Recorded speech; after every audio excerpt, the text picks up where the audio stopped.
"You're just another mouth to feed, Margaret. We can't keep doing this," my daughter-in-law said, her voice light enough to pass as casual conversation, loud enough for everyone at the table to hear. And just like that, the fork in my hand paused midair, suspended somewhere between the plate and my mouth, as if even my body needed a second to understand what had just been said. And I remember thinking, strangely, how neatly the table had been set that morning, how the sunlight filtered through the wide kitchen windows and landed perfectly on the white tablecloth, how the fresh tulips I had picked up the day before were standing tall in the center like they believed this was going to be a celebration, because that's what Mother's Day had always been in my mind. A quiet, gentle acknowledgement, not grand, not extravagant, but warm, something that said you mattered, that the years you gave to raising a family hadn't simply disappeared into the walls of a house no one remembered you built. And yet there I was, sitting at the same oak table where I had once served pancakes to a little boy who couldn't reach the syrup without spilling it, now being told, in front of that same boy. Only he wasn't a boy anymore. He was a man sitting to my left, eyes fixed on his coffee cup as if the swirling dark liquid inside it was more deserving of his attention than his own mother. That I was a burden, just another mouth, something to be managed, reduced, calculated, like an extra line item on a monthly grocery bill.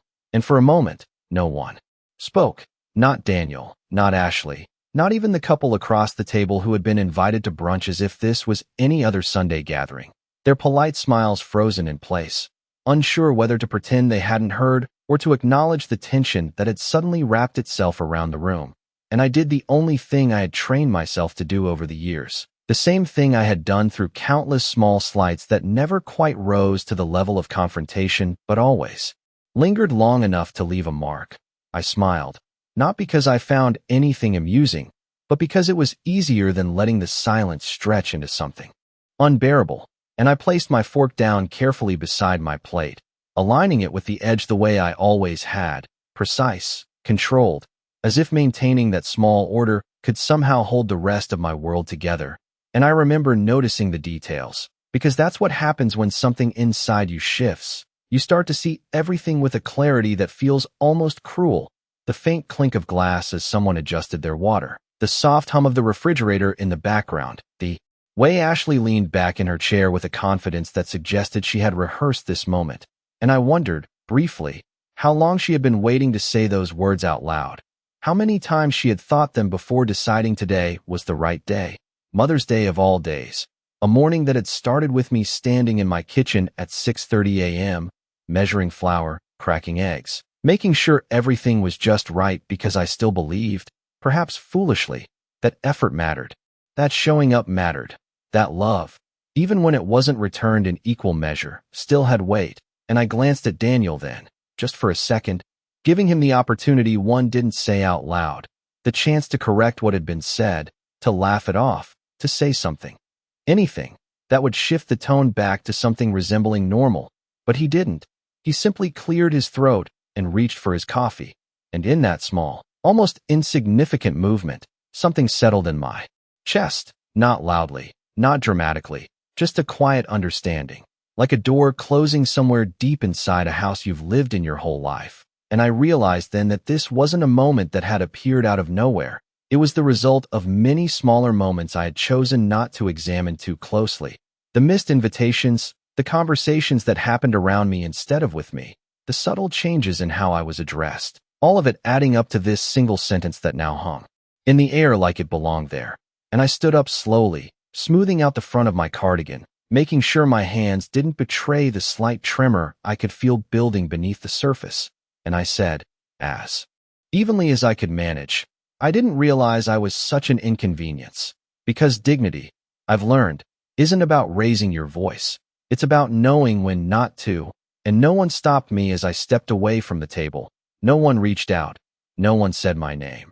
And as I walked toward the front door, I could still hear the faint clatter of dishes behind me, the conversation resuming in low, cautious tones, as if I had simply excused myself rather than been dismissed. And I picked up my coat from the chair where I had placed it when I arrived, noticing how light it felt in my hands, how easy it would be to walk out without looking back. And when I finally stepped outside, the air was cool, carrying that early spring crispness that reminds you the world keeps moving regardless of what happens inside a single house. And I stood there for a moment on the front porch, listening to the quiet, letting it settle around me. And I didn't cry, not then, because something far more important was happening beneath the surface, something quieter, steadier, the kind of shift that doesn't announce itself but changes everything that comes after. And as I walked down the steps, I found myself thinking not about what had just been taken from me, but about what I still had control over. And the next morning, I would make a call I should have made a long time ago. I drove home with both hands steady on the wheel, even though I could feel something unfamiliar settling into my chest. Not anger, not sadness, but a kind of quiet clarity that made everything around me seem sharper than usual. The road lines more defined, the houses I passed more deliberate, as if I were seeing the world without the soft filter I had been using for years. And when I pulled into my driveway, the small one-bedroom place I had moved into after Daniel insisted it would be easier for me, I sat in the car for a moment longer than necessary, listening to the engine tick as it cooled, remembering how I used to come home to a house filled with noise, footsteps, doors opening and closing, a life that felt shared. And now there was only the faint echo of those memories. And yet, for the first time in a long while, the silence did not feel empty. It felt honest, and that honesty followed me inside as I hung my coat by the door and walked into the kitchen, where everything was exactly as I had left it that morning. A single mug by the sink, a folded dish towel, no sign that anyone had ever needed anything from me there. And I realized how long it had been since anyone had truly needed me. Not for convenience, not for money, not for obligation, but for something real. And I poured myself a glass of water, taking slow sips as I leaned against the counter, letting the events of the morning replay in my mind, not with the sting they might have once carried, but with a new kind of distance, as if I were watching a story unfold rather than living inside it. And that was when the small details began to rearrange themselves into something clearer. The way Ashley had not been surprised by her own words, the way Daniel had not even attempted to soften them, the way everything about that breakfast had felt rehearsed, planned, as though I had simply walked into the final act of something that had been building without my full awareness. And I set the glass down carefully, feeling the weight of that realization settle into place, because it meant this was not just about one comment or one morning.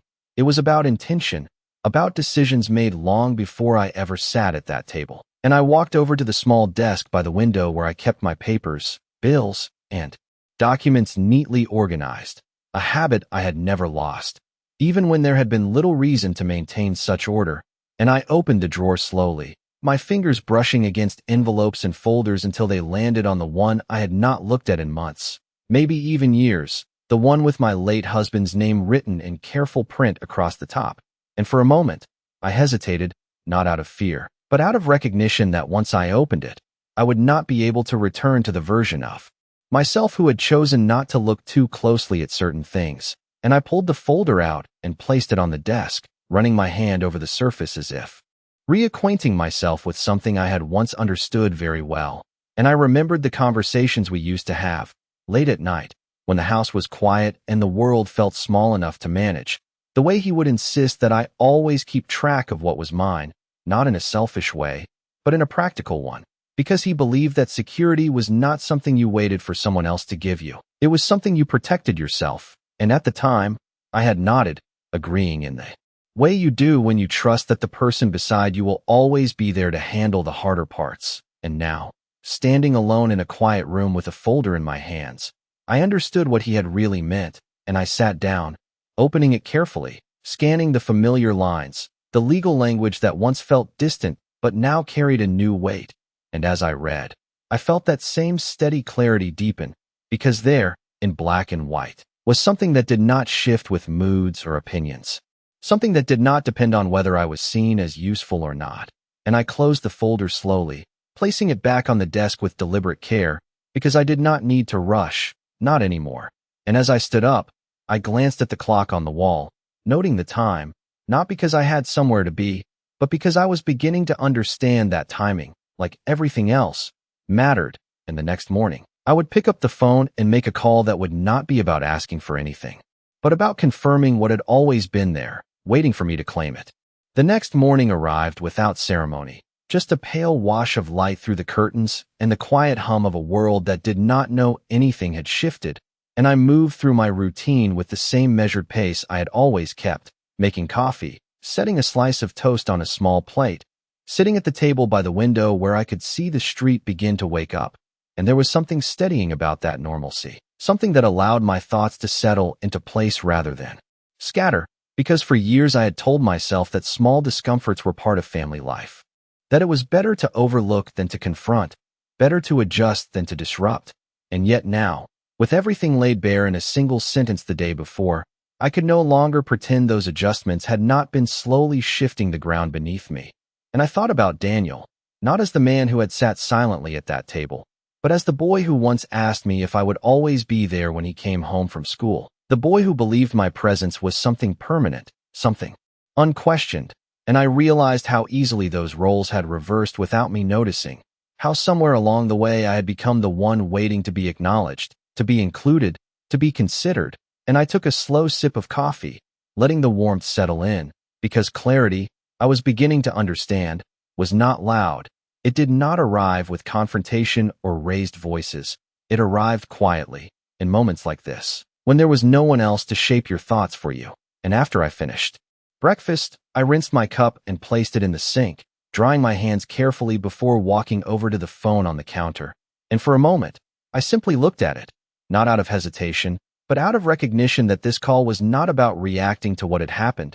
It was about stepping into something I had neglected for too long, and I dialed the number I had found in the folder the night before, the one belonging to the attorney who had handled my husband's estate. And when the line connected, the familiar voice on the other end greeted me with a warmth that felt almost unfamiliar after the coldness of the day before, and I introduced myself, giving my full name, not as someone asking for help, but as someone confirming her place in a conversation that had always included her, even if she had chosen not to listen closely enough before. And we spoke briefly at first, exchanging the kind of polite acknowledgments that come with time past.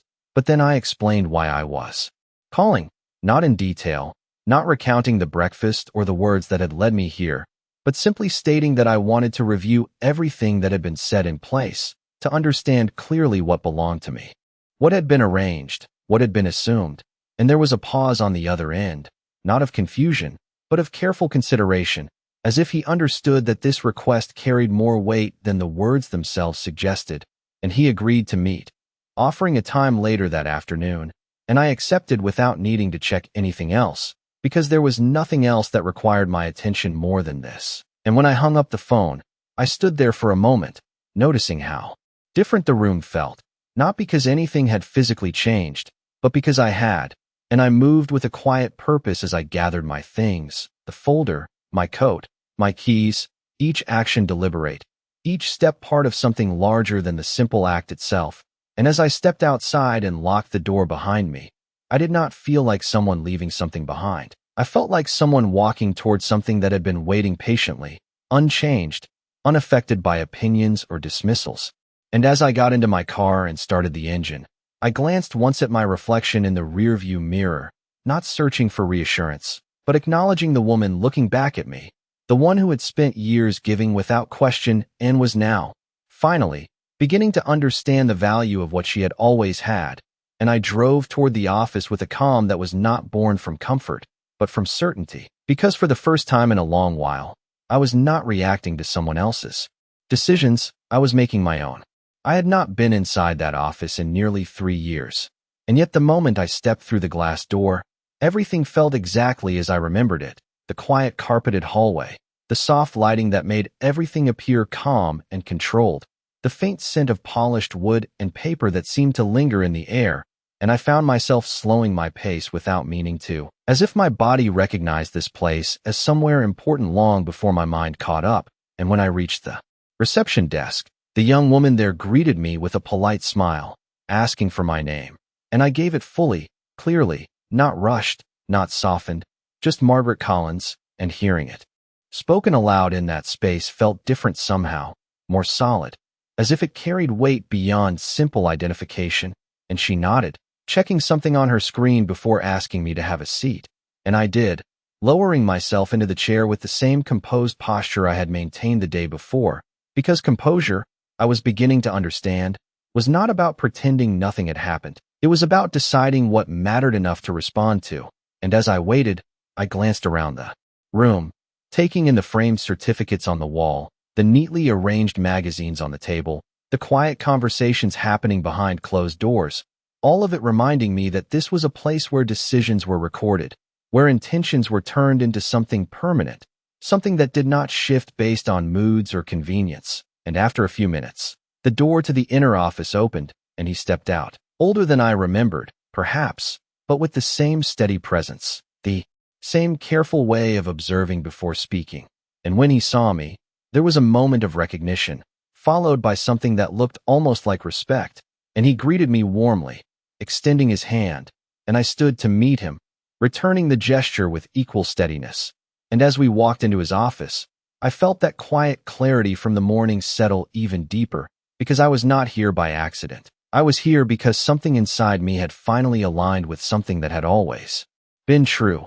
And once we were seated, he did not rush into formalities. He simply asked how I had been, and I answered honestly, not in detail, not recounting everything, but enough to make it clear that I was no longer operating under assumptions. And then I placed the folder on the desk between us, opening it carefully, turning it so he could see, and I asked him to walk me through it, not as someone unfamiliar, but as someone who wanted to understand every part of it fully, and he nodded, adjusting his glasses as he began to explain, his voice measured, precise, pointing to sections, clarifying language, and as he spoke, I followed along, not just hearing the words, but absorbing what they meant. Because this was not just paperwork, this was structure, intention, protection, things my husband had put in place with a clarity I was only now beginning to match. And there were moments when he paused, looking up to make sure I was following, and each time I nodded, because I was, more than I ever had before. And as the explanation continued, certain details stood out, not because they were hidden, but because I had not given them the attention they deserved when they were first presented to me. Provisions about ownership, about authority, about conditions that ensured decisions could not be made without my consent. And I felt something shift again, not dramatically, but with a quiet certainty that settled into place like a final piece in a puzzle. And when he finished, there was a brief silence, the kind that does not demand to be filled, and I rested my hands on the folder, looking down at it for a moment before meeting his gaze again, and I asked a single question, not out of doubt, but out of confirmation. And when he answered, clearly, without hesitation, I nodded once more, because that was all I needed. And as I closed the folder and stood to leave, he offered to assist further if necessary, his tone professional, but carrying an undercurrent of understanding, and I thanked him, not with urgency, not with dependence, but with the calm acknowledgement of someone who had just reclaimed something that had never truly been lost, only overlooked. And as I stepped back, out into the hallway, the same quiet space I had entered earlier, I realized that nothing in the world outside had changed. The same people moved through their day, the same light filtered through the windows, but something within me had settled into a new position, one that did not rely on permission or validation. And as I walked toward the exit, my steps steady and unhurried, I understood that what had happened at that table the day before had not diminished me. It had revealed something far more important, something that could not be taken away with a sentence, something that had been written long before anyone thought to question my place. And as I pushed open the door and stepped back into the afternoon light, I did not feel like someone recovering from an insult. I felt like someone preparing to respond, not with anger, not with confrontation, but with a certainty that would speak for itself when the time came. I did not go home right away after leaving the office, not because I had anywhere else to be, but because I wanted a moment to sit with what I had just learned, not to question it, not to doubt it, but to let it settle fully into place. And I found myself pulling into a small parking lot near a quiet park I used to visit years ago, when Daniel was still young enough to run ahead of me on the walking path, his laughter echoing back as if it could fill the entire space. And I sat there in the car for a moment before stepping out, the late afternoon air carrying that soft warmth that comes just before summer fully arrives.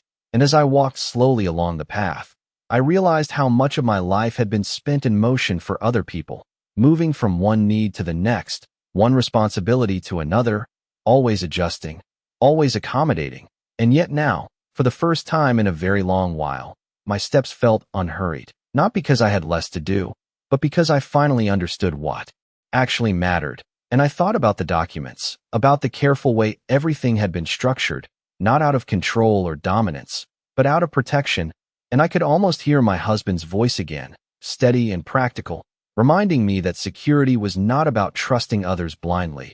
It was about making sure that trust had something solid beneath it, and I stopped near a bench, resting my hand lightly against the back of it as I looked out over the open grass, and it struck me then how easily I had allowed myself to be repositioned over the years, not through force, not through confrontation, but through small, gradual shifts that I had accepted without question, each one seeming insignificant on its own.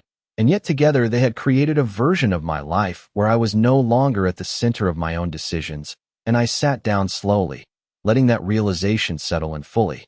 Because this was not just about what Ashley had said, or what Daniel had failed to say.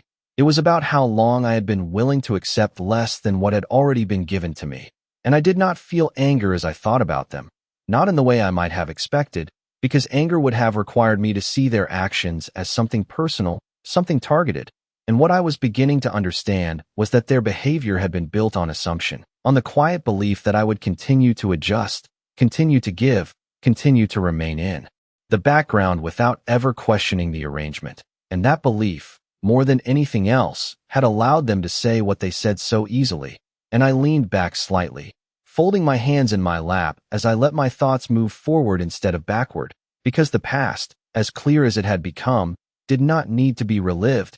It needed to be understood. And understanding it meant I could finally decide what came next without carrying the weight of confusion or doubt.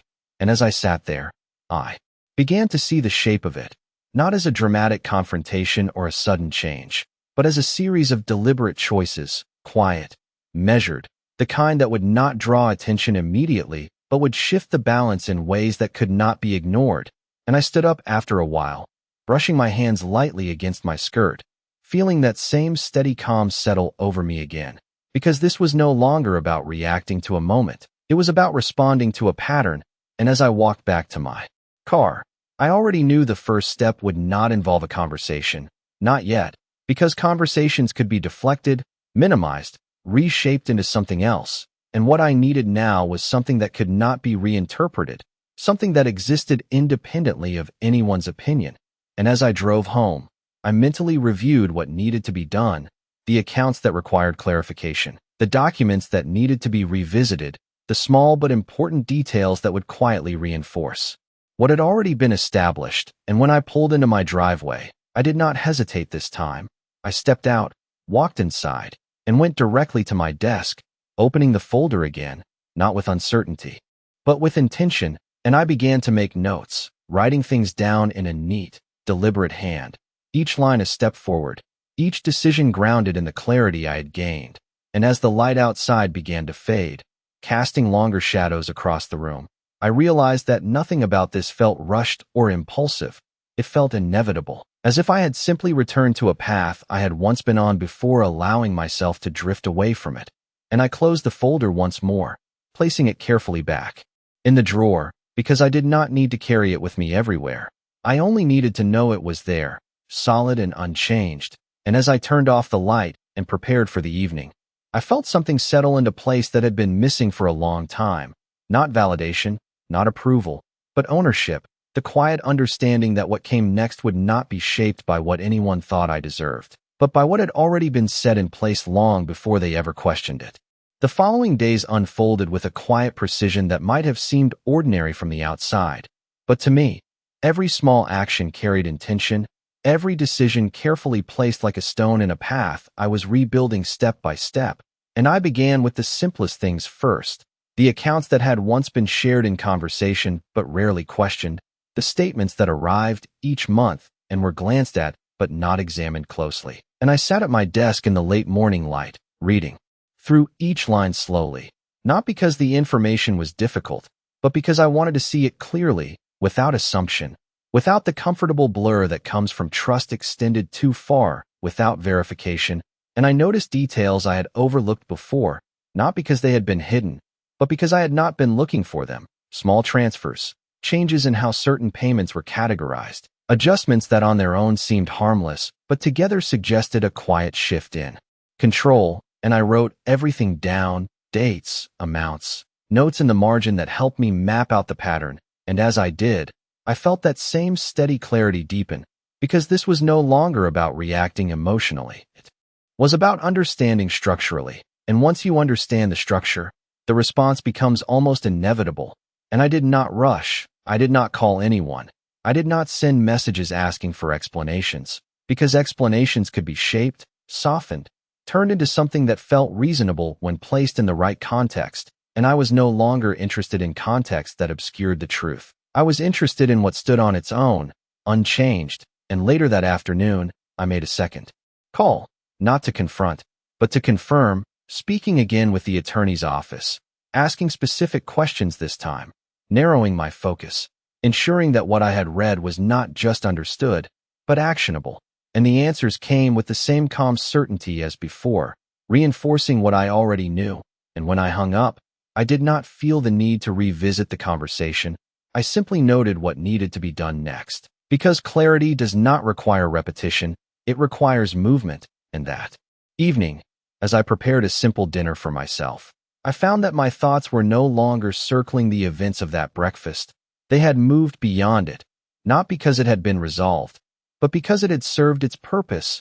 It had revealed something that could not be unseen, and once seen, it changed everything that followed, and I ate slowly, not out of distraction, but out of presence, noticing the quiet of the room, the absence of expectation, and I realized how different this felt from the silence I had experienced before. This was not emptiness, it was space, space to think, to decide, to act without interference, and after I finished, I cleaned the kitchen with the same care I always had, wiping down the counters, placing everything back where it belonged, because order, even in small things, reinforced the larger sense of control I was reclaiming. And when I returned to my desk, I opened a new notebook, one I had not used yet, its pages clean, untouched, and I began to outline what would come next, not in vague ideas, but in specific steps, timelines, considerations that would allow me to move forward without hesitation.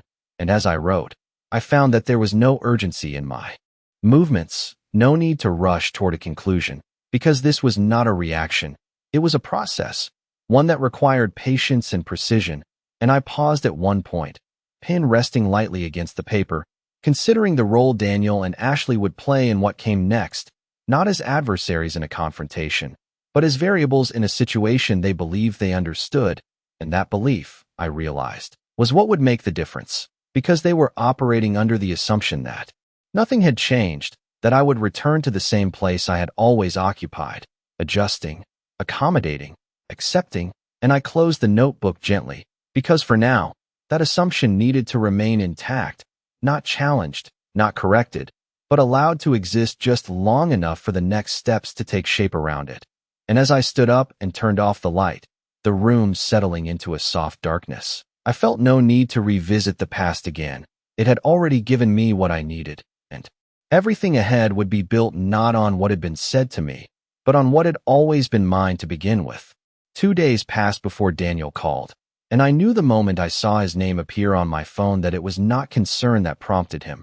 It was discomfort, the kind that surfaces when silence lasts longer than expected, and I let it ring once more than necessary before answering, not to make a point, but to ensure that when I did speak, it would be from that same place of calm I had been building.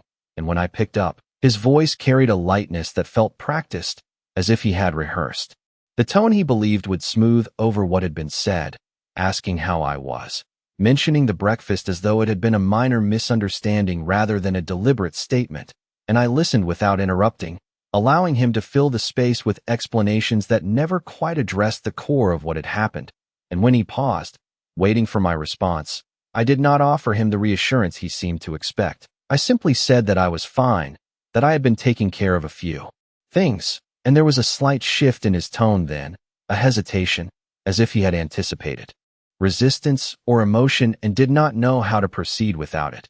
And he asked if we could meet, suggesting dinner later in the week, something casual, something that would allow everything to return to its previous shape without ever being examined too closely.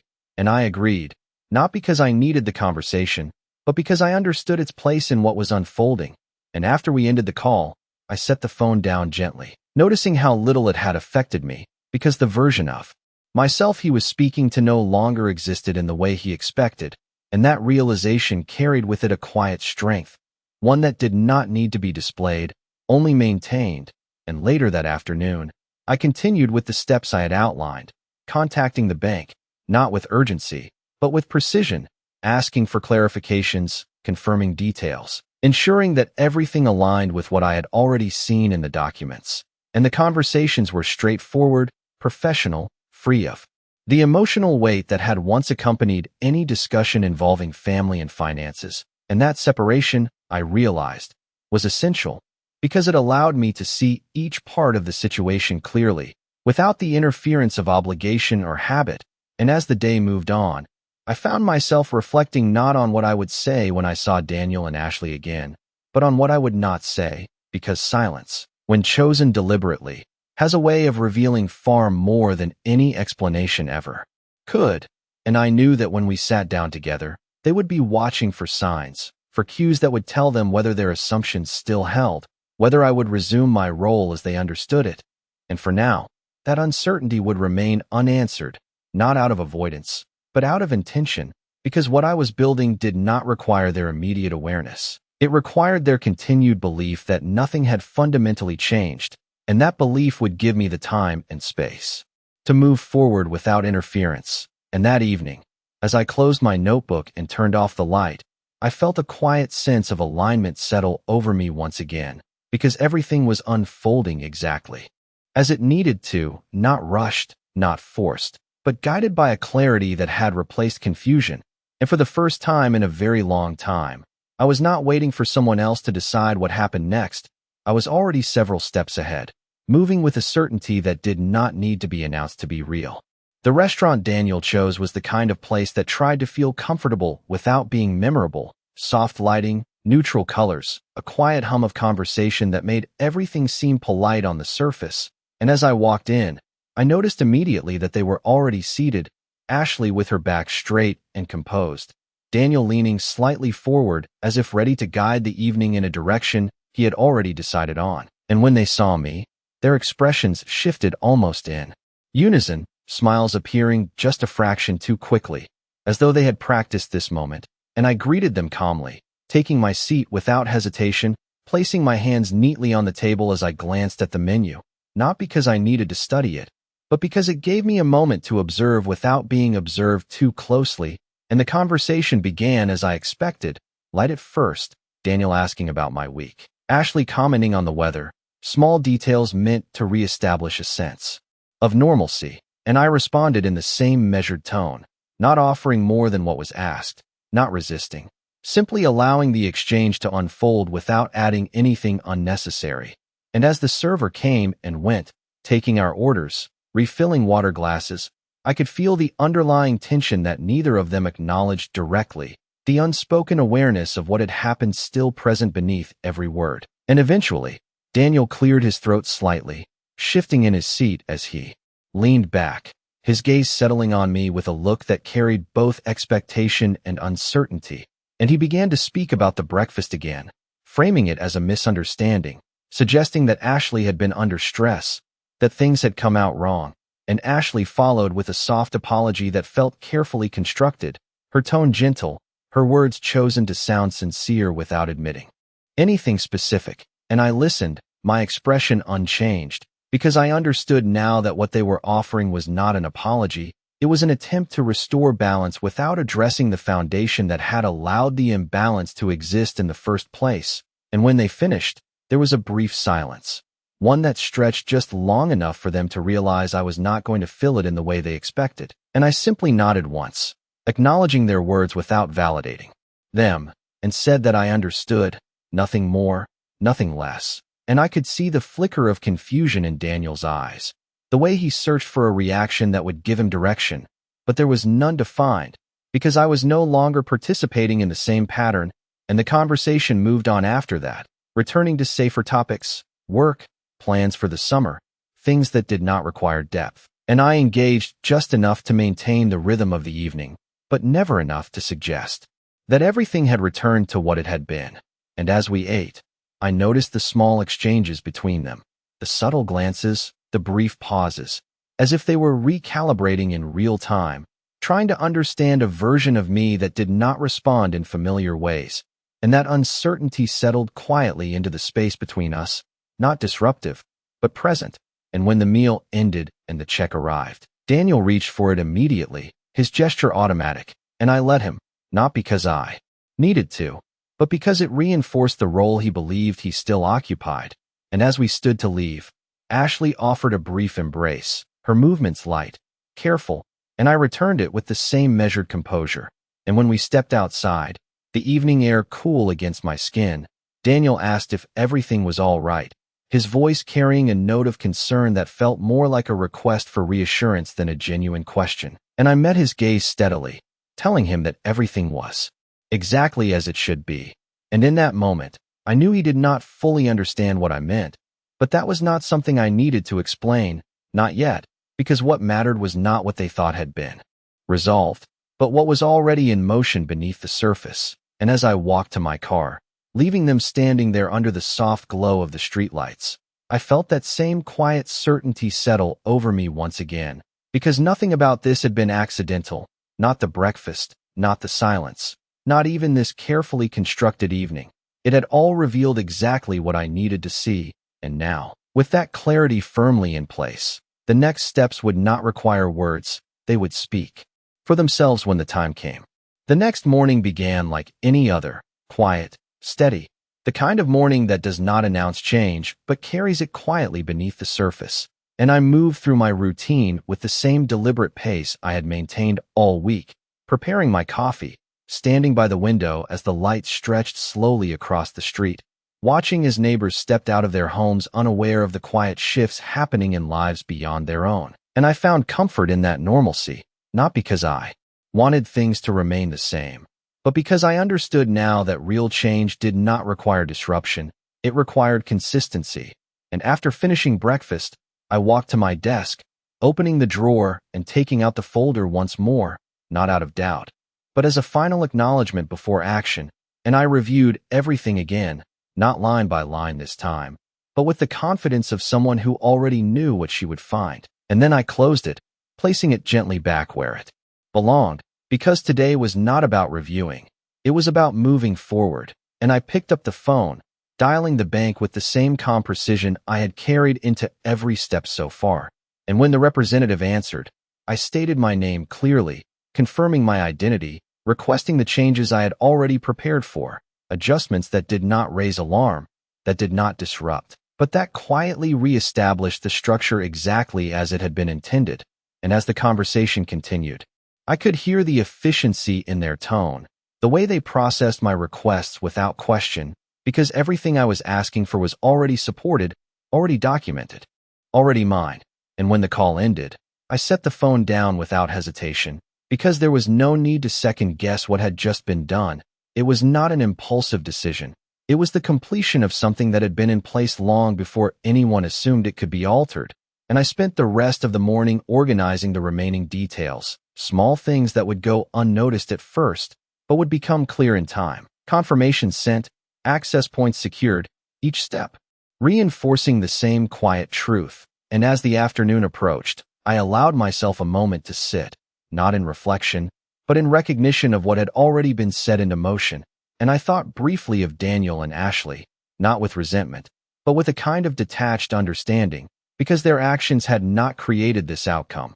They had simply revealed the necessity of it. And I wondered, not with curiosity, but with certainty, how long it would take before they noticed the changes, before the assumptions they had relied on began to shift beneath them. And I knew it would not be immediate, because nothing I had done was loud or abrupt. It was measured, precise, designed to unfold in a way that could not be dismissed as reaction or emotion.